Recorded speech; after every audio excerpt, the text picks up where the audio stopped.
What's poppin', y'all? Every rap group's got an expiration date, but with this new one, this is a group that nobody asked for, nobody thought would come together, and we're going to cover it. The first time I saw this was an announcement tweet that was put out in January. I've been thinking of making this video for quite a while. Just a bunch of other stuff has been coming up that's more urgent, I guess you could say, in terms of topics, and we could have hit this at any time. But it says Denzel Curry probably just put out the coolest rap group together, or put the coolest rap group together, the Scythe, with BK the Ruler, Ferg, Tia Corinne, and Kenyatta. I think I always pronounce the last guy's name wrong. I would say like Kenyatta, but Kenyatta. I'm going to have to look at the clip. And then what I tweeted out was, this is the type of issue you do purely for the love of the game. And this tweet actually did a good amount. I didn't think this would do too well. But the reason for that is, first, let me play you guys this clip of an interview clip from Complex where these guys were together, and they give a little bit of an explanation into what's going on. So I won't play it for you guys right now. Wait, what's the record? Shit. It's called the Scythe. Oh, okay. Oh, wait, let me clarify this. Yes, it's called the Scythe, not the Scythe. I don't know if you can't read or can't motherfucking spell, but it's called the Scythe. First of all, it's a tricky word if you don't, Is it a tricky word, my boy?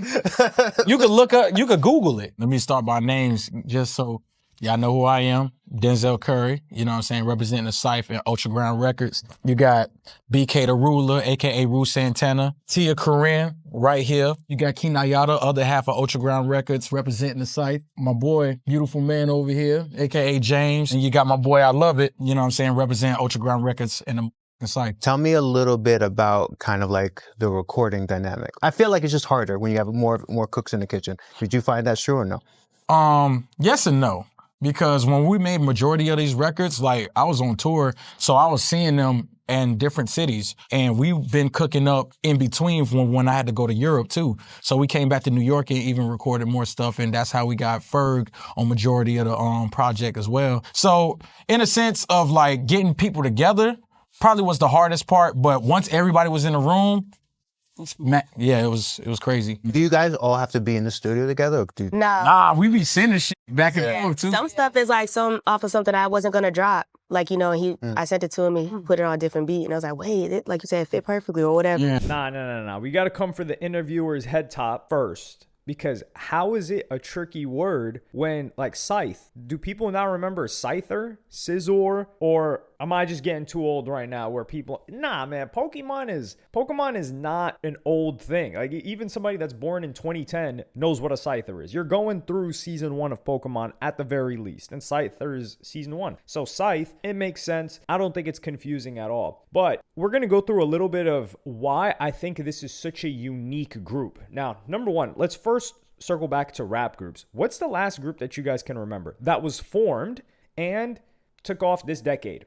Hint, there are none. And it's kind of weird because the 2010s, late 2000s, we're talking like late 2000s, let's say 2009, and 2010s might have been... I don't know if it was the golden age of rap groups or collectives, but I'm willing to say that. Like, yeah, of course, we had Wu-Tang, which is just a global brand. We had Mobb Deep, which was more of a duo. I'm talking about at least 3 people, at least a trio, if not more. But the late 2000s, we would have Odd Future, right? Which is a bunch of people coming together, and you had people making beats. It wasn't just rappers. You had rappers, people making beats, people playing instruments, people doing some artwork. Like you had Taco, which was like a, what does this guy even do? You had, who's the other guy that's escaping me? There was Taco, and there was another guy that also, like, quote unquote, did nothing. He didn't do nothing, but he was like kind of part of the crew. And at the same time, and keep in mind, these guys blew up together, but they end up separating. Like each one of them ends up having their own career. A different group forms with Sid, the internet. You get that spawns out of there. And that's usually what happens to rap groups. You had ASAP Mob as well. So you had Odd Future on the West Coast, and then you had ASAP Mob on the East Coast. And there was this kind of a little bit of a rivalry of East Coast, West Coast. You had the South going on too. So all of this is going on at the same time. You have Odd Future, who Playboi Carti was heavily inspired by, which you would eventually in the mid 2000s get Awful Records, which was Father, the guy that made Look at Wrist. You had Playboi Carti, they put him on. You had Abra, and you had a couple of other people that their names, I can't believe I'm forgetting their names. If I had enough time, I would come up with it. And then you had ASAP Mob. So these guys were in Atlanta. They came a couple of years later. But you had Raider Clan in the South. And Raider Clan was Space Ghost Perp, Denzel Curry, who's one of the people who's the guy that started this Scythe group. Who else? You had Ethel Wolf in Raider Clan. You had Kineata, I'm gonna mess up his name. Forgive me, Key. Forgive me. So you had him in that group too, which is really interesting to see him come back full circle. And you had a lot of other people in Raider Clan. I've done videos on them years ago, maybe nearly 9 years ago. I've done videos about that group. So, and you had ASAP Mob, who Raider Clan kind of started the swag that ASAP Mob adopted. But ASAP Mob, you had fashion. Fashion meets rap. You had ASAP Rocky, ASAP Ferg. You had the producer too. You had ASAP 12E. You had Nast, who was kind of like, yo, what does this guy really do? You had Ian Connor, who was adjacent, who everybody was wondering what the hell he was going to do. And then he had his own little crew of people. I think, was it called L3NF? If I actually remember that, that's wild. You had Ken Rebel in there, and he was with who this guy ended up offing himself, but this guy with like beads in his dreads, that they were collaborating with Japan very, very early on. And at the same time, you had Pro Era. So you had Joey, you had Capital Steez, you had Kirk Knight, you had Nick Caution, and these guys were more of like the lyricist type of old school East Coast. So these were all going on at the same time. And keep in mind, you had Flatbush Zombies and the Underachievers, and you had Earth Gang, which I think Earth Gang, Underachievers,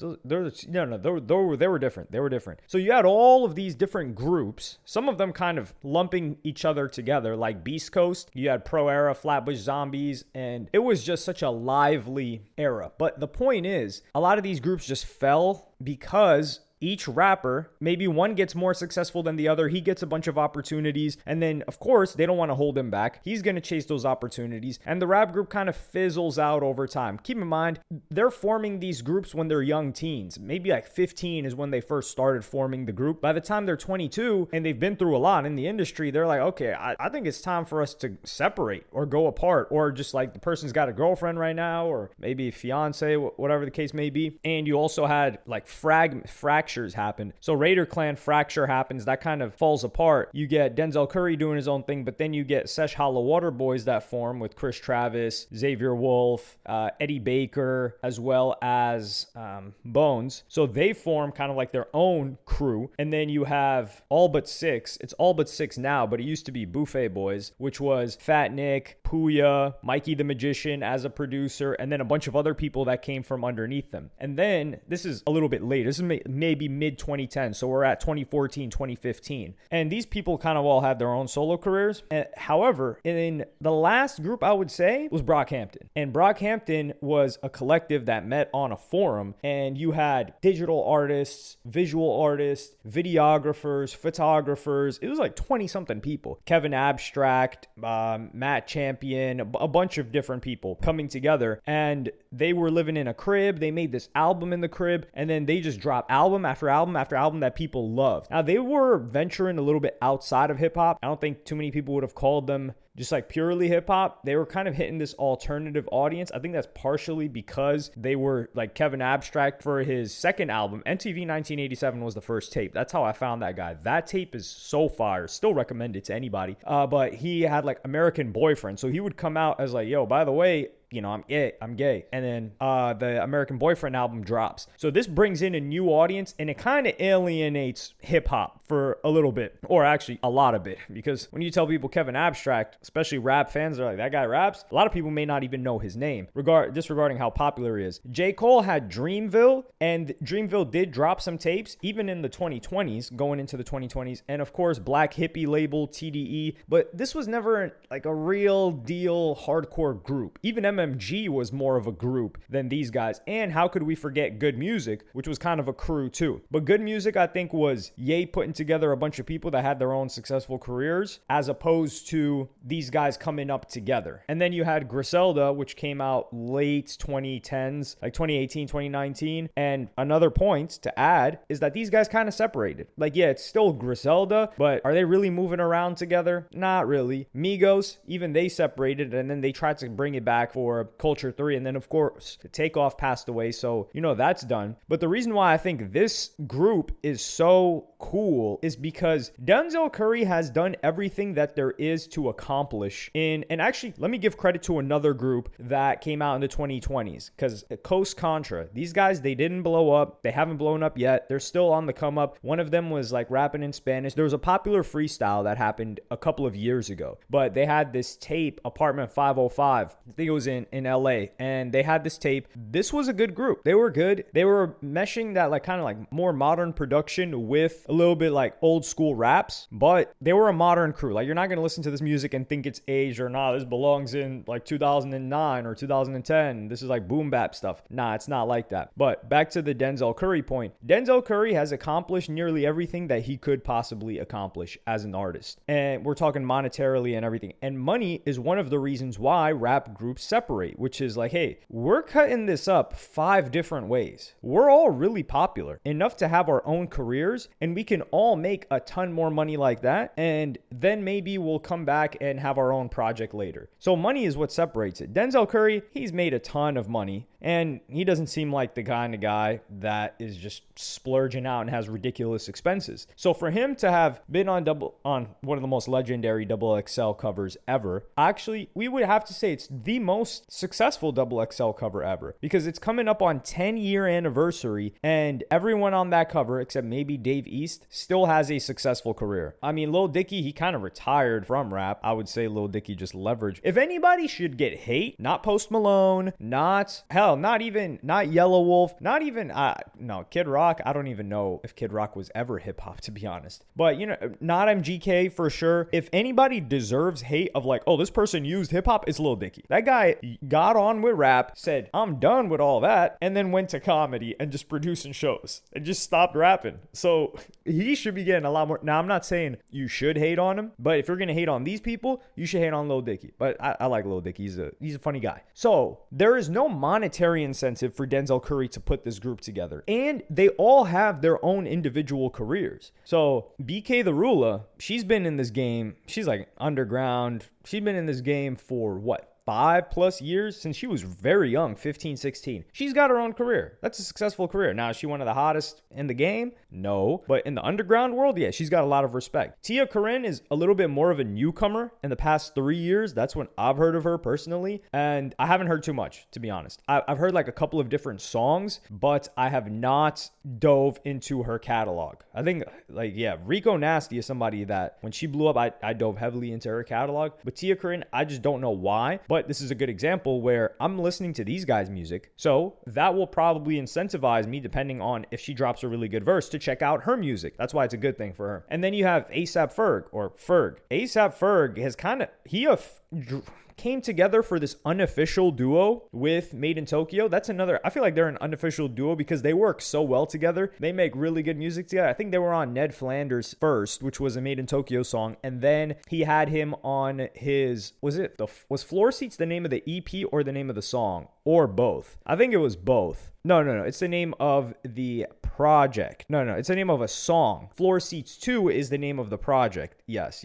And he was on there. So it was Floor Seats 2 that Made in Tokyo was on. But also Made in Tokyo was on a project before Floor Seats 2, which was the Floor Seats EP, where he was on Wham! And he was on, I think, another track. But I do think that they co-write and they have a lot more music together than what's actually released. But here we get Ferg, somebody that he's had a successful career. He's had hits on his own. But here he is coming together for this. Now, the last Ferg album, I don't think it went as crazy as it should have or as people expect. Like this last tape that he did, but he had Denzel Curry on a bunch of different tracks on here. Like he had Denzel Curry on 2 tracks on his last tape, which was Flip Phone Shorty. So it looks like Ferg is he's not chasing bread, not chasing hits or anything like that. So he's like, yo, let me join this group. And Ferg's a little bit older too. And then you've got Kineata, who he was part of Raider Clan. I don't really know where his solo career went because he had some music. I've always listened to him more as a collaborator, kind of like Fat Man Key. I would listen to them. And yeah, like if we're looking at albums, he hasn't dropped an album since 2018 or 2018 from what I saw. He has dropped a bunch of singles in the past years. I do wonder, this just reminds me like, dude, where is Rob Banks, man?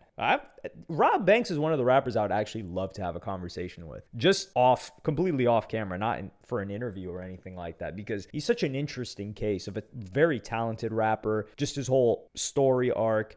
And yeah, we're not going to get into his like parents or anything like that. But this group is coming together. There's no profit in this. Now, of course, it can become profitable, but they've all got their own careers going on. And a lot of the groups initially, like I said, when they're teenagers, they're coming in together for fun. And then it gets to be a point where, okay, this is a business. We have more opportunities. We should separate. And I understand that. I understand groups separating. But this is kind of like the full circle moment where groups form when they're young because they're proximate to each other, number one. And number two, they have shared interest and they want to make stuff that's cool for fun. Because a lot of the times when these groups came together, they're not like, okay, this is the business plan, guys. This is how we're going to make money from this rap group that we're in. No, they're not thinking like that. But these guys, they're coming back again because they've made their money. They're not tripping off of it. They have successful careers, majority of them at least 3 out of 5. And they're like, yo, let's come together and make some cool stuff. There's really no rap groups right now. And what rap group has formed after they all had successful careers? Especially Ferg and Denzel. Like you could say BK the Ruler is still on, she's still riding up the roller coaster, but Ferg and Denzel, like these guys, they've reached the success a career can reach. So it's kind of a beautiful thing to see them come together for this. It excites me. That's why I wanted to share it with you guys. I want everybody to be focused on this. This is one of those cool things of people doing it for the love that we claim to want to see. So if we claim to want to see more of this, we should be paying attention to it. We should be listening to it. And they did drop a song. They dropped a song with the feature from the rapper that I'm actually not too fond of his music, but Lasered Him. That song was okay. It was all right, but I'm not going to say like, oh, it's a great song. It was an okay song, but I am looking forward to what else they've got to drop. But yeah, I just wanted to drop this on that because rap groups are some of the coolest things. Do these guys have a logo? Like the Scythe seems, it is a nice group, especially if the logo hits. Like you get like a Grim Reaper Scythe, especially because Denzel Curry is into martial arts a lot. And there is this thing in, what is it? This like tool, this like small thing that people would practice with in certain martial arts that looks like a scythe, but it's a mini scythe. It's like a handheld one, but I forgot what that thing was called. Somebody will drop it in the comments. They're probably like, dude, this is what it's called. So drop it in the comments for me. So that could be another like angle to the name of the group. But let me know what y'all think about this in the comments. Like, subscribe, and hit the notification bell if you enjoyed. And I'm gonna see y'all in the next one.